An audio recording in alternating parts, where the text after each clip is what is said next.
السلام عليكم متابعي دبليو ام كورة. أهلا وسهلا بكم في هذا الموعد الإخباري الجديد الذي نستعرض فيه أبرز أخبار الكرة الجزائرية والإفريقية. نبدأ مباشرة بالعناوين. كل شيء جاهز بملعب علي عمار بالدويرة قبل المباراة الاحتفالية لمولودية الجزائر أمام جمعية الشلف. جماهير المولودية تصنع مشاهد استثنائية وتؤكد مرة أخرى مكانتها بين الأكثر شغفا في القارة الإفريقية. يوسف بلايلي يجدد عقده رسميا مع الترجي التونسي ويحسم مستقبله. أنيس حاج موسى يتوج بجائزة أفضل لاعب في فاينورد الهولندي.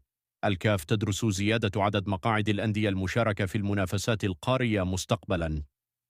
البداية من ملعب علي عمار بالدويرة، حيث اكتملت جميع التحضيرات الخاصة بالمباراة الاحتفالية التي ستجمع مولودية الجزائر بجمعية الشلف. الأجواء تبدو مثالية قبل هذا الموعد المنتظر من طرف الأنصار الذين يستعدون للاحتفال بالموسم المميز الذي قدمه النادي. إدارة المولودية سخرت كل الإمكانيات لإنجاح هذا الحدث، فيما ينتظر حضور جماهير كبير يمنح المباراة طابعا احتفاليا خاصا. وفي الحديث عن جماهير مولودية الجزائر، فقد شهدت ليلة أمس أجواء استثنائية صنعتها جماهير العميد في محيط ملعب علي عمار بالدويرة.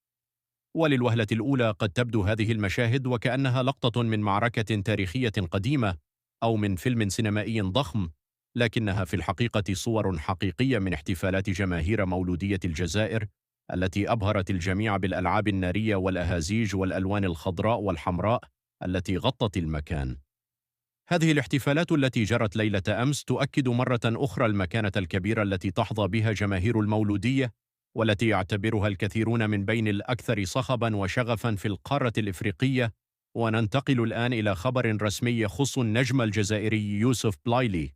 فقد أعلن الترجي الرياضي التونسي رسميا تجديد عقد اللاعب الجزائري، ليضع بذلك حدا لكل الشائعات التي ربطته بالعودة إلى البطولة الوطنية الجزائرية خلال الموسم المقبل.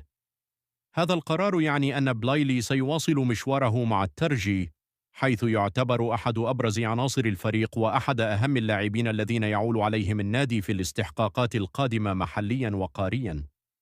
الجماهير الجزائرية كانت تترقب مستقبل اللاعب خلال الفترة الماضية، لكن الأمور أصبحت واضحة الآن بعد الإعلان الرسمي عن استمراره في تونس. أما الخبر السعيد الآخر فيخص الدولي الجزائري أنيس حاج موسى، الذي واصل خطف الأضواء في الملاعب الأوروبية. فقد توج رسميا بجائزة أفضل لاعب في نادي فاينورد الهولندي خلال الموسم المنقضي بعد الأداء الرائع الذي قدمه مع الفريق. الجناح الجزائري الشاب تمكن من فرض نفسه كأحد أبرز نجوم النادي، وساهم بشكل مباشر في العديد من النتائج الإيجابية. هذا التتويج يعكس التطور الكبير الذي يعيشه اللاعب، كما يمنح دفعة معنوية قوية قبل الاستحقاقات المقبلة مع المنتخب الوطني الجزائري، خاصة أن الجماهير باتت ترى فيه أحد الأسماء القادرة على تقديم الإضافة للخضر خلال السنوات القادمة. ونختم هذا الموجز بخبر مهم يخص مستقبل المنافسات الإفريقية. فبحسب عدة تقارير، يدرس الاتحاد الإفريقي لكرة القدم بشكل جدي إمكانية زيادة عدد الأندية المشاركة في البطولات القارية مستقبلا، سواء في دوري أبطال إفريقيا أو كأس الكونفدرالية الإفريقية.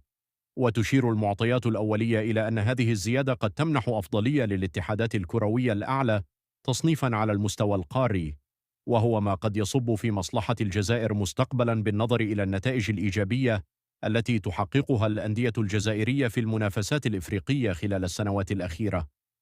وفي حال اعتماد هذا المقترح رسميا، فإن البطولة الجزائرية قد تستفيد من مقاعد إضافية تسمح بمشاركة عدد أكبر من الأندية في المسابقات القارية، الأمر الذي سيزيد من الحضور الجزائري في إفريقيا ويرفع من حدة المنافسة المحلية. إلى هنا نصل إلى ختام موجز اليوم. لا تنسوا دعم قناة دبليو ام كورة بالإعجاب والاشتراك وتفعيل زر الجرس ليصلكم كل جديد حول أخبار المنتخب الوطني الجزائري والأندية الجزائرية والمحترفين في الخارج. كان معكم دبليو ام كورة، والسلام عليكم ورحمة الله تعالى وبركاته.